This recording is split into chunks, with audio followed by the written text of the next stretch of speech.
Bonjour à tous les balances, ici votre horoscope en général pour les balances pour le mois d'août 2016. Qu'est-ce qui se passe? Eh bien, deux énergies. D'abord, l'énergie un peu plus compliquée, c'est Mars et Saturne.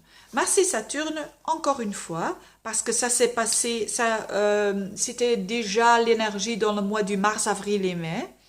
Et Mars et Saturne vont faire un conjoint dans votre 12e maison, dans le signe du Sagittaire. Ça veut dire quoi? Eh bien, Mars et Saturne, c'est de l'énergie de un peu frustrée, mais on veut battre quelque chose. Euh, c'est pas dans votre 12e maison, je m'excuse, c'est dans votre 3e maison de la communication, je m'excuse.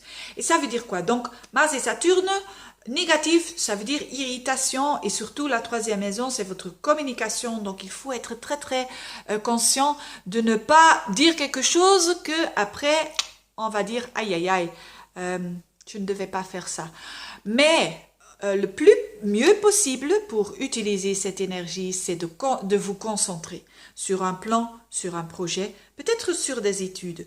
Parce que la 3e maison, c'est la maison d'étudier quelque chose, c'est aussi la maison de comprendre quelque chose, de lire, de l'information, de la communication. Donc, si vous utilisez cette énergie le mieux que possible, c'est vraiment de faire des structures dans votre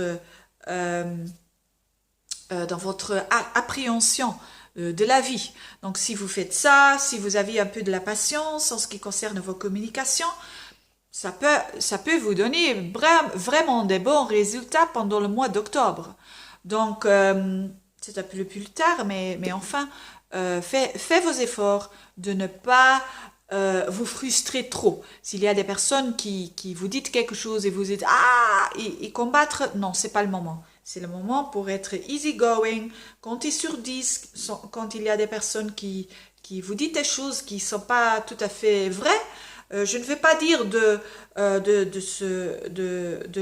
faire laisser passer, hein, non, je veux justement dire, c'est pas le moment pour faire des battre d'ego, on peut dire. Et l'énergie très positive, c'est dans votre 12e maison. C'est Vénus qui est là-bas, Jupiter, Mercure, le Soleil, toute l'énergie très positive.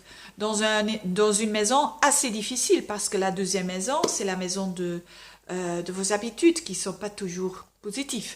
C'est aussi la maison de votre inconscience, c'est la maison de l'introspection.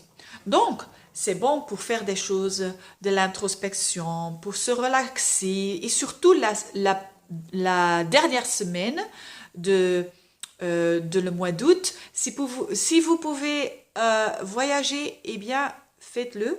Parce que dans l'astrologie, védique astrologie, l'astrologie indienne, la 2e maison, c'est aussi l'étranger. Donc, et Vénus et Jupiter, les deux planètes les plus positives, vont faire un conjoint pendant la dernière semaine. Et ça veut dire donc, c'est le moment pour se relaxer. Donc, si vous pouvez naturellement, mais si vous allez faire ça, on va vraiment avoir beaucoup de la joie, beaucoup de la joie de vivre, quoi. Donc et normalement les balances, on aime ça.